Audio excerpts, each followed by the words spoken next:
Good afternoon, everybody. I'm Matteus Pentti, a teacher from Vantaa, Finland.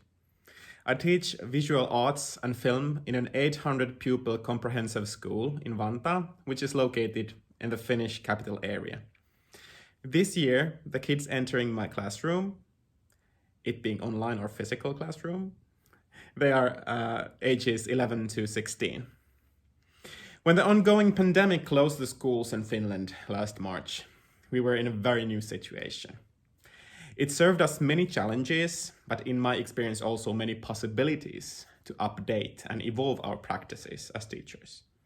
The tradition of art teaching in schools is very hands-on.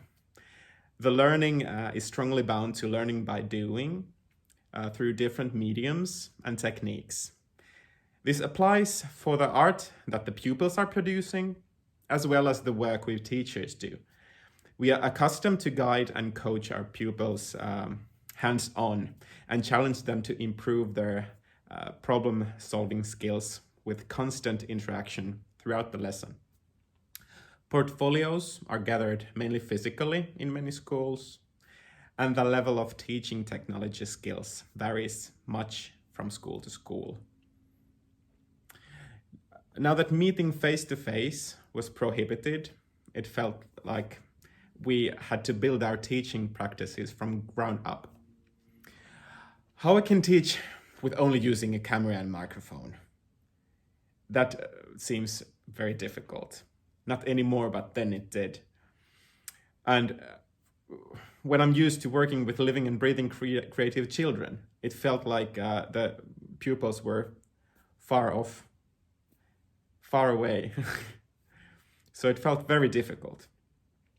After the first shock, I turned to art teachers' Facebook groups and other online forums where teachers have been connected actively. We soon realized together that all teachers nationwide and worldwide were facing similar problems. First, how to build an online classroom for teaching. This means keeping in contact with the pupils. 2, how to gather and organize teaching materials in a form that could easily be shown to pupils online. 3, how to get art supplies to the kids safely, or how to come up with projects and smaller exercises that all the kids can take part in with materials they already have in their households. And 4, how to teach pupils to document their work and send the documents to the teacher for assessment. I saw a huge possibility for grassroots collaboration and how it could widely benefit art teachers. Most art lessons in our comprehensive school systems are held by class teachers who might have not specialized in visual arts at all. Therefore, it would be essential to offer materials for them also. There was no time to wait for national or regional instructions. It had to happen very fast. During the first few days of quarantine, we managed to build a website with a small group of art teachers. All content should be highly adaptive for different platforms and applications. I wrote a simple step-by-step guide on how to hold and participate in an online meeting. Some teachers started to make lesson plans for making art with household items, like making paints with spices and installations with clothes and toys found in their homes. Others search online for free online exhibitions to visit with pupils. And some of us made our first YouTube tutorial videos, which happened to be my favorite part of last spring's teaching.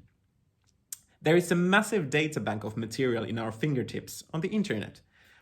But to edit it and choose relevant content for different age groups is time-consuming. More people joined day by day to our project, and in the end, we had built a web page that at least I am very proud of. It happened in 1 week. We have had thousands of clicks and views by now. Of course, last spring was sort of a 3-month sprint. At least I at first thought that distance learning online would be a one-time thing. But now I feel that there has been a paradigm shift in teaching. Last spring taught me that importance of collaboration and the power of technology. At least my teaching habits will never be the same.